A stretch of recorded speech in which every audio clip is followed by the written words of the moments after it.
faster. I don't find them as much fun. They're more sterile. Yeah, you're more involved in the process there. And I think it keeps you more alert to drive this kind of. Yeah, yeah.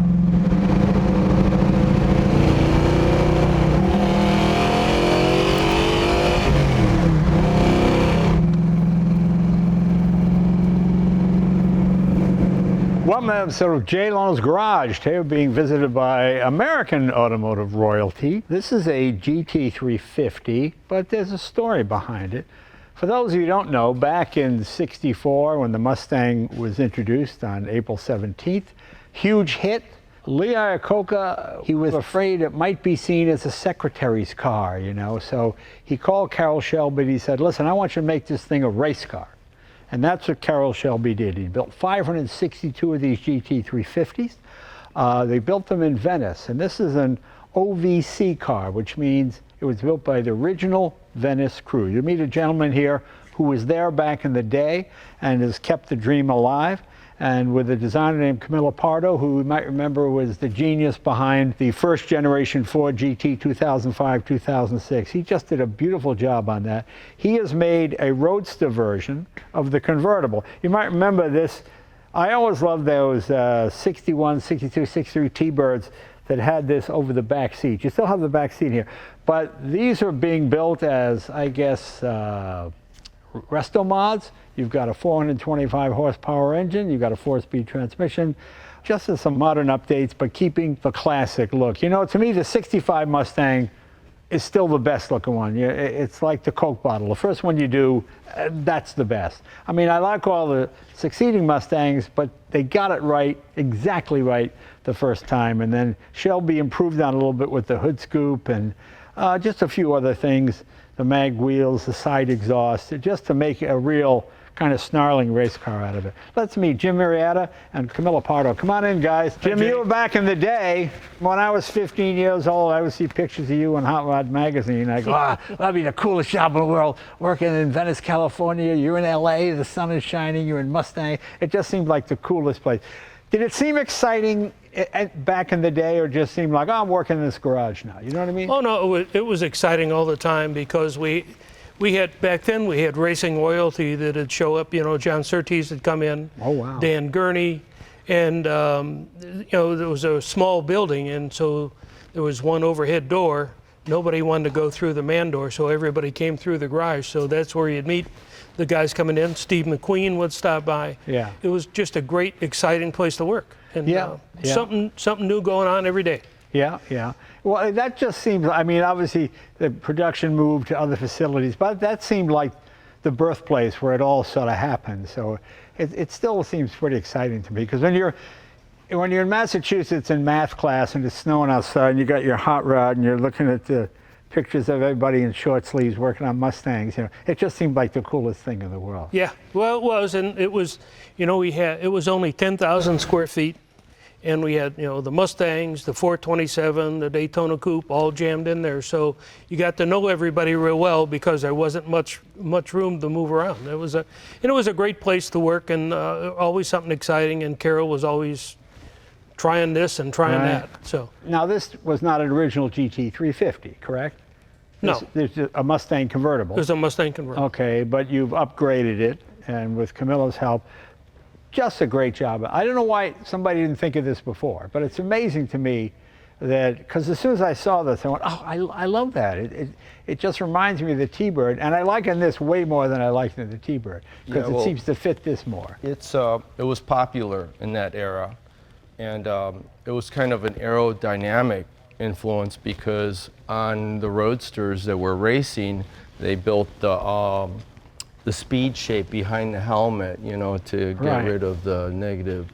I don't know if it really worked, and I don't know if they put it in a wind tunnel, but it's dynamic and exciting looking. Yeah, it looked good. Well, we were talking before. You told me, what was the name of the aerodynamic company? Called Ford Aeroneutronics. Oh, okay. And so they were there when we tested the GT40 at Riverside. Now, Carroll Shelby, he wasn't a wind tunnel guy, right? He did. You guys did everything at the track, right? Yes, we did everything at the track with the wool tufts and the cameras, and you know, it was a kind of a rudimentary way of getting it done. Now, you were there. What did you think of the Ford versus Ferrari movie? I liked it. I thought it was pretty good. And, in general, I thought it was a pretty good movie. There's drama in it and Right. those kind of things. We were lucky enough to have 5 cars. All the white Mustangs in the background, those were all our cars. Oh, is that right? Yeah. Oh, cool. That's Yeah, great. so That's great. I was lucky enough to be on set for a few days. But it was a fun movie. Carol and Ken would never get in a fist fight. Right. And, Well, you those gotta kind make- of things. you But gotta make yeah, the drama, There, okay. there was some drama in it, but yeah, in general, it was good. Yeah. Now, Camilo, how did you get involved here? Because he is just a great designer. When you see that original 2000, I actually like my 2005 Ford GT more than I like the original because I've driven the original, sat in it, and you like this, and there's absolutely no room in it, and the heat is overwhelming. Even in the winter, you're burning up in that thing. So the fact that you managed to get the look and the feel of the original car, and I think it actually looks almost better than the original car. So tell me about this. Who approached who? Did you guys approach Camilo? Camilo, did you call them? How did this happen? Fortunately, I've been working with the Shelby people, and Jim asked me to do a mural at the OVC shop, and after that he said, Camilo, I'd like to do a Roadster. And I said, fantastic. So I started doing sketches on a GT350 Roadster, and there was a lot of options. So just like you do in any design studio, you explore it, and there was a very straightforward one like this, and it looked possible. He asked me how could we do it, and we did it old school, Right. completely old school. I shaped this out of foam. There was no math data. This piece here. Yeah. Out of foam. Okay. I basically made a surface plate out of 3/4 inch plywood, put a center line on it. And let me tell you, Jay, the hardest thing with a classic car is finding the center line. Right. Because these cars move around. It's 50 years old. Even with a new car, I remember in SVT trying to find the middle of a Cobra Mustang, and it was very frustrating. Well, this one, I told Jim, it's going to be close. It's going to look very believable, and let's just approach it like that, because if you get involved with super high-tech specs, you're going to make yourself crazy. The other thing that Jim and I talked about was all the hardware and stuff that would go underneath it. The scissors and for the top. Right. And we decided to make a commitment for a Roadster and compromise those areas, although they could be explored in the future. But when you take design and surface as a priority, if you're trying to hide all that hardware, it gets very large in the back. Right. So aesthetics and a dynamic profile was really our direction. And Jim picked from all the sketches. It's really impressive with the little sort of reverse scoops back here. And Camilo's a terrific artist. You do paintings and murals with Ford GTs. And do you have a website where people can buy a painting? It's very simple. It's CamiloPardo.com. CamiloPardo.com. Okay, but if you're interested in seeing some wonderful automotive art, because he is a true designer and a true artist, it's really fun to see. So let's tell us what we have here. Obviously, it's a 65 Mustang. 289, what is the motor? We try and keep everything close to the 1965 as possible, Right. with certain upgrades that make sense. So we start out with a 289 cast iron block. Right. We magnaflux it, make sure it's in good shape. Most of our engines are done by the Shelby Engine Company or Joe Felciano, who works up there. And so we bore and stroke it to a 331. Okay. Has a hydraulic cam, so you don't have to adjust the valves every other day. Right. And it has aluminum heads because they're much more practical than the porting and polishing cast Oh, those are iron. the gurney heads?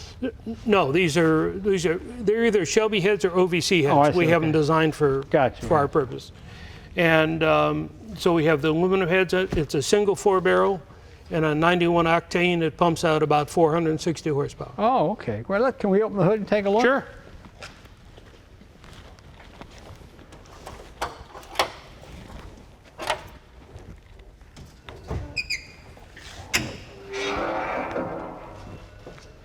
Now the Shelby stick is not here holding the hood up. What happened? Well, the original car, I worked mostly in competition cars. Right. And so we never had a stick on those. And it was the fiberglass, so we had the springs holding it up. And when we closed it, after several heat cycles, it would bow. So people would ask Carol, what's wrong with the hood? You know what Carol's answer was?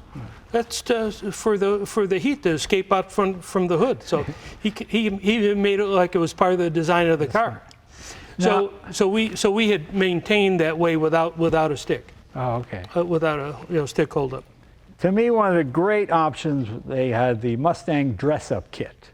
And you got either Mustang or Cobra valve covers and a few other chrome pieces. And when you open the hood, there's no dress-up kits anymore. Nobody looks under the hood anymore. But to me, it's great. Now, I don't recognize this breather here. Well, so I can answer a couple of the things that you mentioned. So from a competition point of view, we never used a dress-up kit. Right.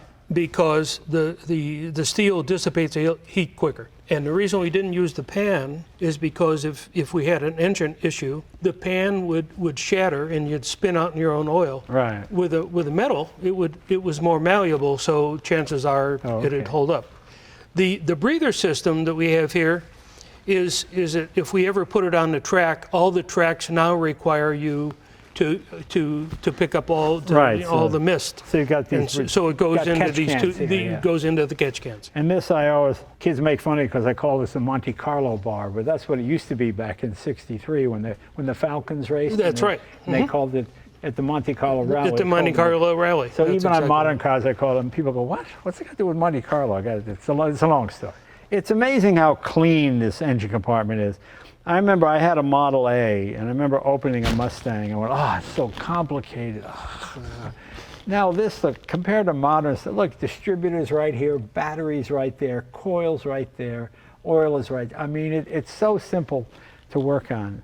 And you've got Willwood disc brakes all the way around. Yeah. Well, no, Willwood. It's a Willwood master cylinder. We upgraded it from single to a double. So there's disc brakes on the front.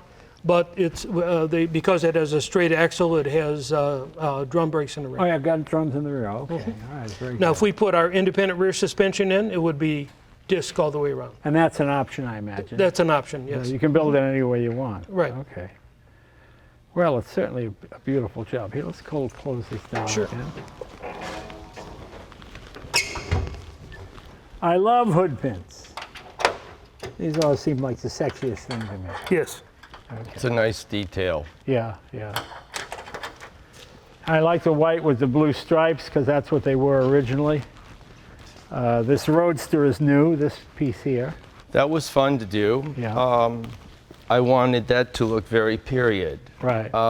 The design of the vehicle, we wanted it to look like it actually was done in '65. Right, right. And it's kind of surprising that nobody executed it back then. Yeah. Because it seems very natural. It does seem natural, and I love the way the headrest integrates so well with the original type seats. That looks really great. Because a lot of times people put modern Recaros in, and it just throws it all off, you know. Yeah, that too is striving to be period. Right. Now, the interesting thing about, working with Jim in the shop, is that all the GT350s were very serious on the inside. Right. They were satin black, right. Performance seats, no carpet, nothing inside. It was a strictly business. But when it's exposed like this, it was wonderful to have the excitement of the exterior to flow into the interior. And this gave us the opportunity to explore like a white interior, right. Which makes it inviting and gives it a lot of design and drama and contrast into the interior with the wonderful center console, the white steering wheel, which again is very period. So it almost looks like a car that you'd want to take to the beach. Right, right. It looks domestic until you start it. And then you hear that 289 right, and right. It sounds so serious. Well, 331, right? There you go. Yeah. Now, yes. I missed the Shelby tack, this Big Sun tack. Is that an option as well? Yeah, that's going to be an option. This is pre-production, so there are a few upgrades that we're going to do. We're thinking about doing, bringing back maybe the rally pack. Oh yeah, the rally pack was great. Yeah, so we could put that right on the steering wheel. So we're still sourcing some of these things. So we've got basic 289 block, 4-speed transmission. I imagine you could get a 5-speed too if you wanted. For this car, we're going to explore automatic for those who are not Right. 4-speed people. So to Right, speak. right, okay. Well, how about suspension? What's different? What's upgraded? So the front suspension has the boxed-in A-arms and all the heavy-duty parts, all number 8 bolts, aircraft quality heim joints. Everything's, you know, basically competition grade. The rear is still the straight axle. We haven't upgraded the springs yet, but it's so the option is a straight axle with some heavy-duty springs or the independent rear suspension. The independent rear suspension on these cars, now that we have it dialed in, is just a beautiful riding, handling, driving car. Have you had to beef up the frame? Because convertibles in this era were obviously not as rigid as the coupes or the hardtops. Have you had to reinforce any of that? Yeah, we put some of the additional girding underneath to keep it from reducing the flex. These are pretty much built to order. Is that the way it works? Yes, they are built to You order. get what you want? Yeah. And what are you talking about, 250, 300,000, something like that? They're $289 for a base car. Yeah, And fully decked out, be $329. right. These are all hand-built cars. I mean, the finish on this car has come out perfect, and so. Now, we can I really bring like you it. my 65 Mustang convertible and you would do it, or do you have the cars and it's a finish? We do it either way. Yeah, yeah. It's easier for us to source the car, but if somebody has one says, I really want you to do this, then we'll work it out with them. Yeah, very good. Yeah. Yeah, well, this really just makes it a whole new. It really looks, because everything else about the car is stock. Are they Kragers or someone else making them? Yeah, there is somebody else. And I forget It's still the source. the best looking wheel. It's a very serious look. It looks track. It also gives it a very nice stance, which is beyond the OEM look. And you have a functioning trunk in here, right? Yes. Okay. Mhm. And when you press these, you can pop that. You can take this off should you. That would be the goal. But you still have a seat and everything back here. Take No, it out? this is a rear seat delete, so Okay. it's additional storage underneath. So when you flip the seats forward, there's access to the back, so you could put golf clubs or luggage or Right, whatever. right. No, that's great. Back there. Are they all this color or any color the person wants? You know, our traditional color is Wimbledon white with a blue stripe, but Right. if you want like the Hertz color, black with gold, I You think know, it'd that be black nice. would go, when that Hertz car came out, that seemed like, I remember at the time it was 17 cents a mile. That- And it was yes. 17 cents a mile. That's crazy money. Yeah, That just seemed like the most expensive. Oh, who could afford that? yeah. So every mile it's another 17 cents. Come on! Yeah. But very cool, very So, nice. but you know, those are the two basic color combinations. If you'd like, you know, if a customer comes in wants, you know, green with a white stripe, you know, Right, right. we'd work with it. Very nice, very nice. Dark blue with white stripes Yes, would be a nice one, yeah. beautiful, and so would that medium metallic blue with white stripes, and then it's the decision of whether you'd go with a black interior or a metallic blue interior. But I mean, there's a lot of palettes that can be explored, and I'd be happy to work with Jim to put together a recipe for the particular client. Yeah. Now, will this be carbon fiber or fiberglass? It's fiberglass now, Right, but right, yeah, we're going to, in the future, it could be either. And you've had some good luck at the car shows with this, right? Well, you had it won something in Detroit. What was that? Yeah, we won the Specialty class Specialty award. Class Award, yes. Okay. And that was at the Detroit Concourse, which is at the Detroit Institute of Arts right downtown. It's a beautiful setting. And it was a big surprise, kind of unpredictable, because this car was hard to fit Right. in a concourse because it's a modified prototype. Right. And I remember I had to go back to my studio. I got a call. Hey, get over here. You got to go up on stage and drive the vehicle up there. You won an award. So it was really a scramble to get very up cool. there. Well, well deserved. I mean, it really is striking. I mean, the first time I saw it, I said, why did I think of that? It's just great, just great. Yeah. Can we take it for a ride? Sure, absolutely. Camilo, if you left the back seat in, we could have taken you along, but I'm sorry. It's a Yeah. it's a two-seater Roadster now. Yeah, I mean, that's the thing about the two-seaters. You have to make that sacrifice. Designers are like writers. They always get screwed. That's just the way it is. It's just the way it is, you know? It's a rough sport. Yeah, it's a tough game. Jim.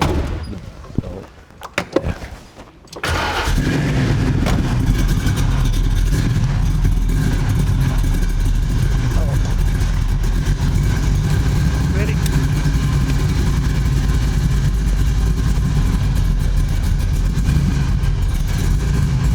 It brings back a lot of memories. Yeah, that.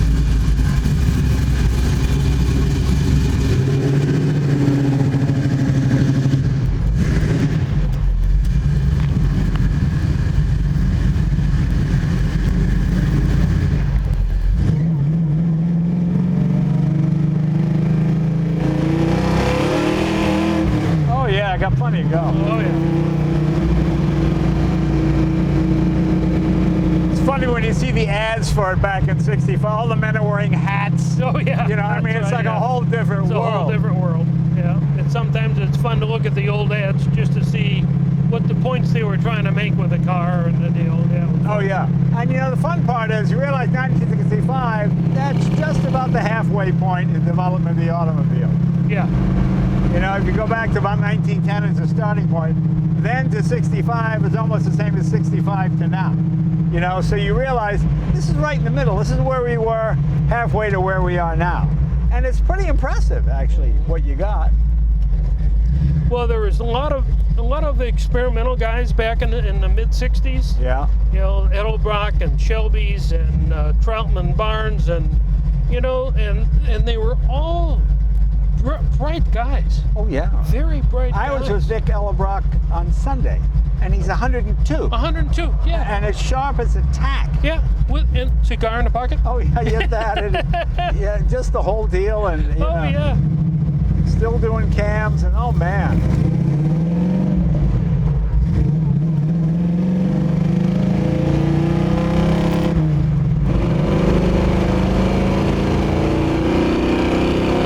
Boy, it's got a nice pull to it. I love that 289 motor. That's the greatest motor. It is very versatile and really solid as a rock.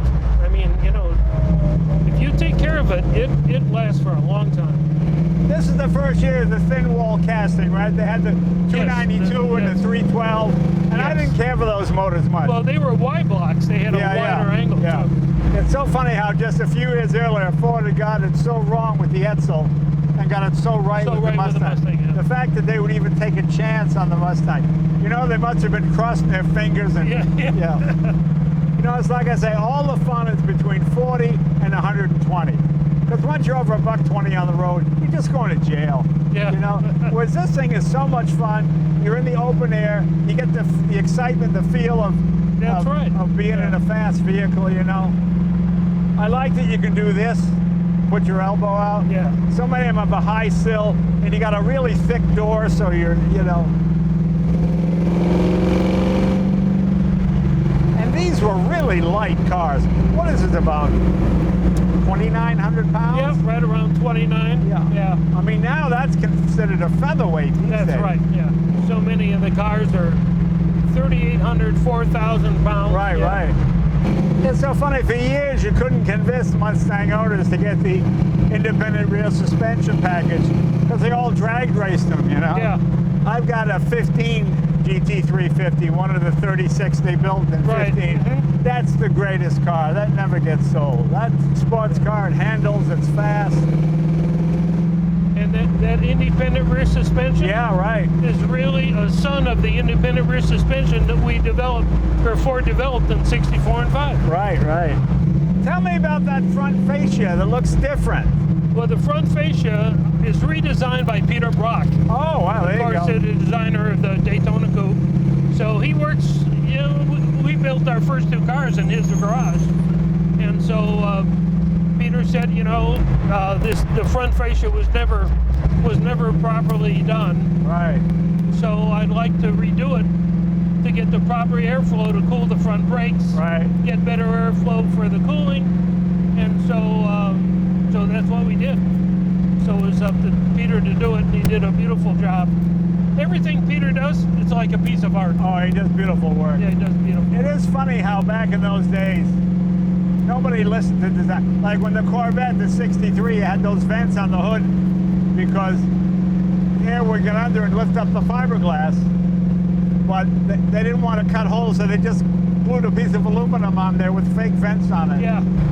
Boy, this is so much fun to drive. It's really just the whole classic Mustang with modern power.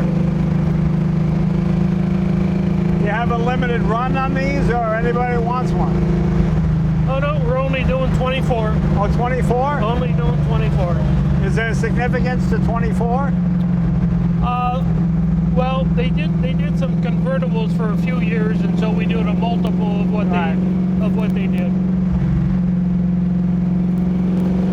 So it's like our competition model only doing 36, Right. because they only did 36 the first time around. So I really like a thin steering wheel. Modern steering wheels are so thick. yeah. You know, I love this wheel. So we were talking about the wheels. These are American Racing. Oh, they weren't Kragers, they're American Racing Yeah, torque that's right. thrust, yeah. Which is what we used years ago. Difference is they were real mag wheels years ago. Yeah. Now they're aluminum. It's still one of the best looking wheels Oh, ever. they're great looking wheels. With that gray and the polished Yeah. metal. Plenty of torque on this motor. Oh yeah, these are great motors, and they're almost bulletproof motors. I'll tell Yeah. you, I love it. You know, I love driving my 65. It's just so predictable. I just know what it's going to do. It's amazing that Mustang turned out to be the most successful nameplate in history. Yes, Except maybe the Model T. I believe that it's the longest running nameplate, Right. at least in modern history. Yeah, that's for true. Ford Motor Company, 60 years. Yeah, yeah.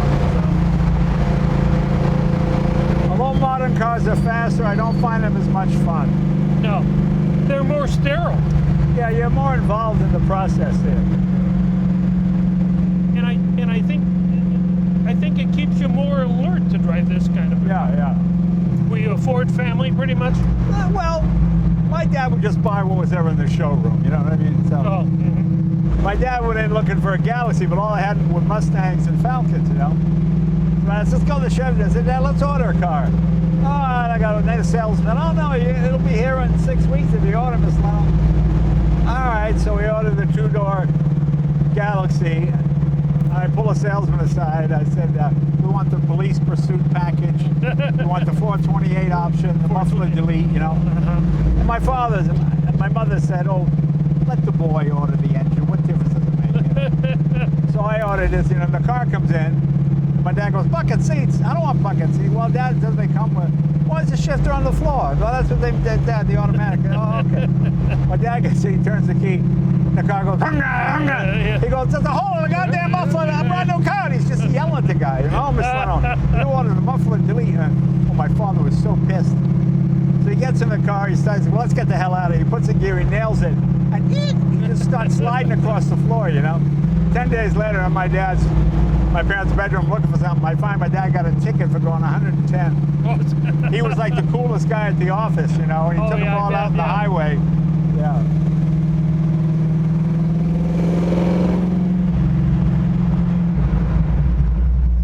brakes pretty good. Yeah, brakes are very good. We put beefier discs. We still use the Kelsey Hayes Right, right. calipers, but we put beefier discs. Right, right. So it stops really well.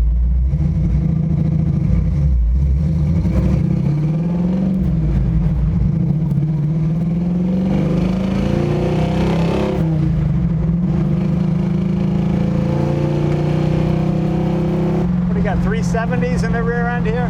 No, these are like 354? no, they're probably 333s, 331s. Oh, is that low, huh? I guess I'm going faster than I thought. That's a great motor. We were lucky. That was the golden age Yep, of yes. engines and cars. I mean, a lot of fascinating stuff has happened since, but it happened so quickly, so fast in that 20-year period, you know? It's Yeah. just really exciting. Well, Jim, I hope you never retire. Keep banging out these Mustangs. Well, I'm gonna try. Your wife will probably kill me, but hey, you know, it's just wonderful. It just, you're really keeping the past alive. And whenever younger people have never experienced one of these, they get in and they go, oh my God, this thing is great. I got to get one of these. So thank you, my friend. Well, thank you. I appreciate it. Yeah. Check Thanks. it out. Go to the, what's the website again? OVCmustangs.com. OVCmustangs.com. See you guys next week. I'm going to go take this for a ride.